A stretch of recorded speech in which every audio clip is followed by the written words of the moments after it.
Back with you on the Bronx Buzz. It is always a pleasure to spend a little time with my buddy Bob Kappstatter. We call him Cappy. You can call him Bob.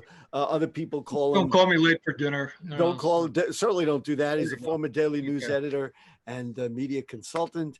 And to my state of mind, aside from being my friend, he's also a great photographer, and that's what we're going to show this evening. Let's just talk about why North Carolina. You come back to New York with some great photos. Why North Carolina? Well, in my late teens, I lived up in those mountains in Western Carolina, and they still hold a big place in my heart. I was in a little town, 5,000 people, way up in the mountains, and it was my happy days.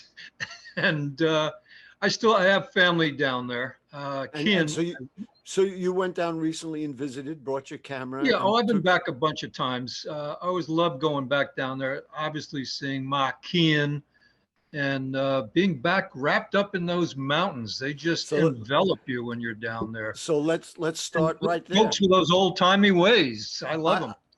These photographs, so let's start. There are two of the Blue Ridge Mountains, and they are so spectacular. It's almost as if you phonied up the pictures, and they're like paintings.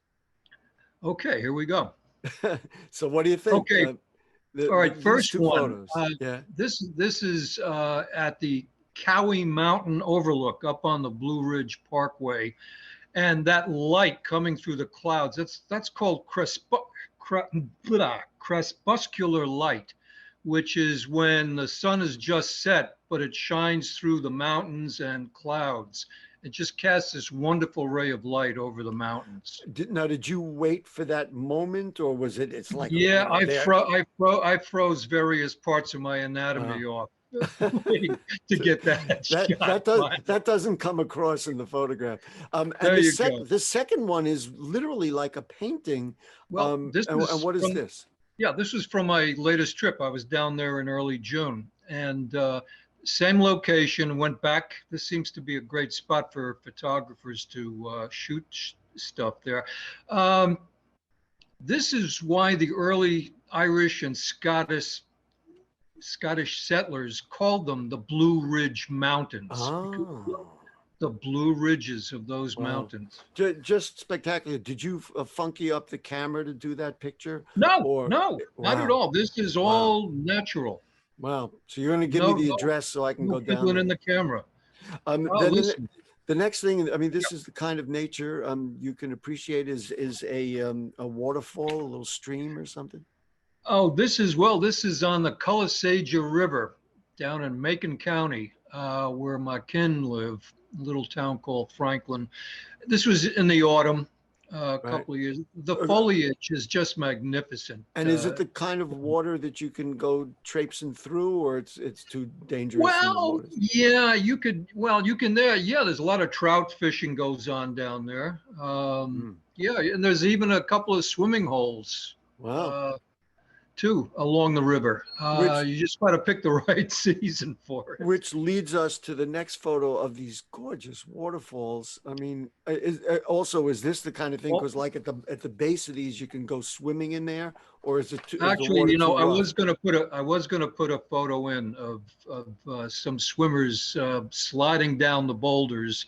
They call it bust your butt. I was going to say you could break a tibia right there. I was hoping that you were not going to put a photo of Bob Kappstatter in a bathing suit, but that's okay. Anyway, all right, let's move along here, folks. Move along to the next photo. Now I actually love this photo. And one of the things I love about being a Bronxite and love this photo, it's just a whole other world. This is going on out there. This is it's country. This garage. It's country. And now, so this is just an old. You know what? It's your standard. It's your standard old weathered barn with a rusted pickup truck parked next to it, shot.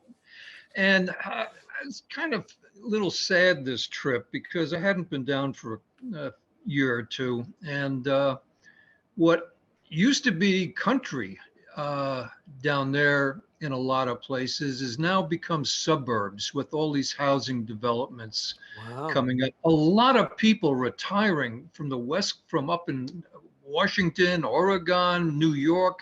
A lot of retirees. Housing prices are going nuts down there. And so And this is something that is almost like a a lot of farms and country scenes are just, they're fading away. And wow. I had to look a little extra hard this trip to find some good stuff. I found some great people. They're coming up on the show, Yeah, so you'll but see them. I just love this. It's and your pictures, your sense of perspective are always just unbelievably great. Well, my heart's in all of them because that's what they stir up in me when I see these scenes. I say, Mm, this is a picture. that's Gotta take it. Cappy. That's beautiful. From a guy who was a tough reporter and editor. Yeah, That's pretty tough good. old tabloid newspaper guy. Yeah, Yeah. somebody once accused me of being a crusty marshmallow. I won't Oh, fight that's it. good. That's good. I'm going to keep that in mind. All Okay. right. Oh, into the next one. The next one is this church. Go ahead. This is Talk about it.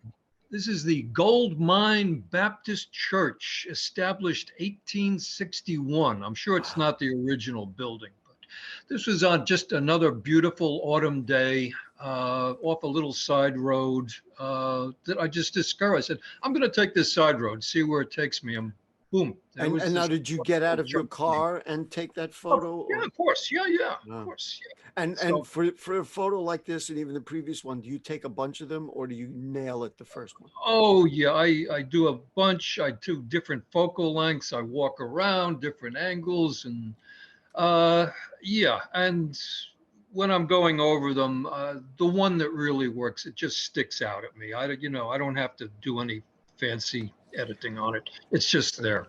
So I, anyway, as yeah. you know, I'm very partial to your black and white photos.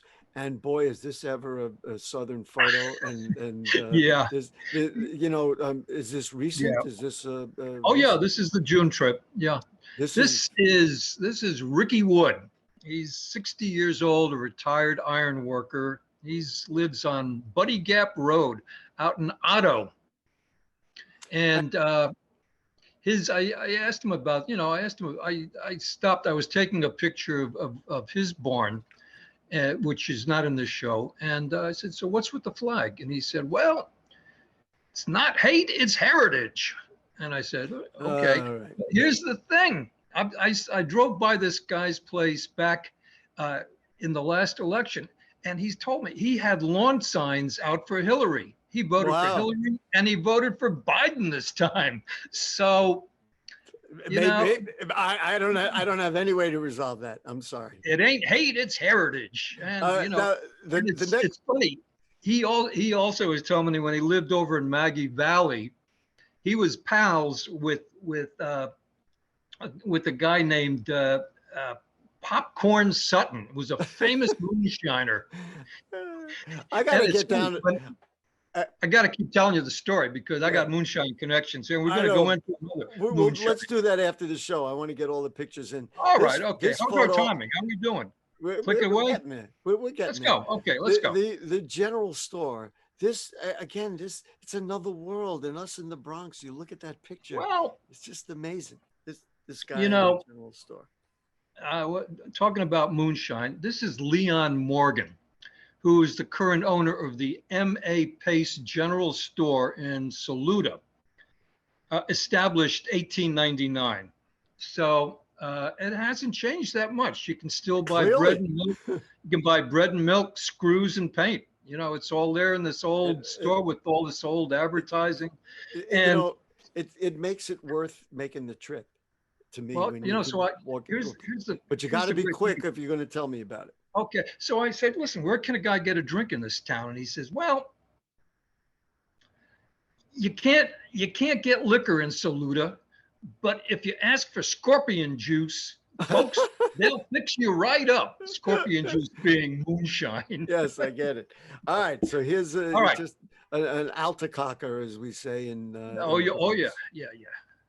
So just the man that you ran into. That's Mr. James Sanders, who was 83 in that picture. Unfortunately, he's since passed away, but he just had this great face. And he had this great quote. I still remember it. He said, I've had a hard life. My daddy put me to work when I was 7 on the other end of a cross-cut saw. How can you top? You can't There's top that. I love the people down there. There's so many wonderful people, and just yeah, to have to talk with them about their lives. you have transported us into, I don't want to say another time, but another place. And this next picture, here's a guy who's hunting for bar. Oh yeah, my bear hunter friend. And I was semi lost on a back mountain road trying to get to shoot some things, and I ran into him and his dogs, and did he catch any bear? I mean, is he shooting bear? Is that he was on the, yeah, well, there's a lot of bear hunters down there in the mountains. So, but anyway, so I said, that's a lot of fancy gear you got there. He said, yeah, we got cell phones, GPS on the dogs, and radios. And so what did you do in the old days? He looked at me and said, all right. What'd you do in the old days? Yeah. He said, got lost a lot. He didn't have his GPS. Yeah. So anyway, this final picture is, I was curious as to why you liked it. We got about 1 minute left. So give me 30 seconds on the picture and then we'll say goodbye. Okay. Which shot is this again? This is the angel statue. Oh, yes. Thomas Wolfe, who wrote Look Homeward Angel. Okay. His father was a stonemason in Asheville, where the book is set. And he carved this statue for the grave of this woman. The statue's in Oakdale Cemetery in Hendersonville. And this has been my quest to get the perfect photo. Every time I'm down there, I'm in that cemetery, shooting her left and right, trying to find the right light. This has been my life quest to get that one. So we got to run. And the next time you go to North Carolina, you come back with photos. You also have some great photos of the South Bronx, which I know that you post on your social media pages. Oh, I got one. Well, I don't know. You want to post the one I just put up? No. I saw the one you put up earlier today. We're not doing that. Anyway, we got to go. Thank you to happy anniversary, 41 years. That's it. What's the secret? Keep your mouth shut and listen. You took it right out of my mouth. Okay, we got to go. Thank you, Rebecca Lewis, and thank you, Bob Kappstatter, and to Rebecca, our producer, Elliot, our intern, and we'll see you next week. Good night.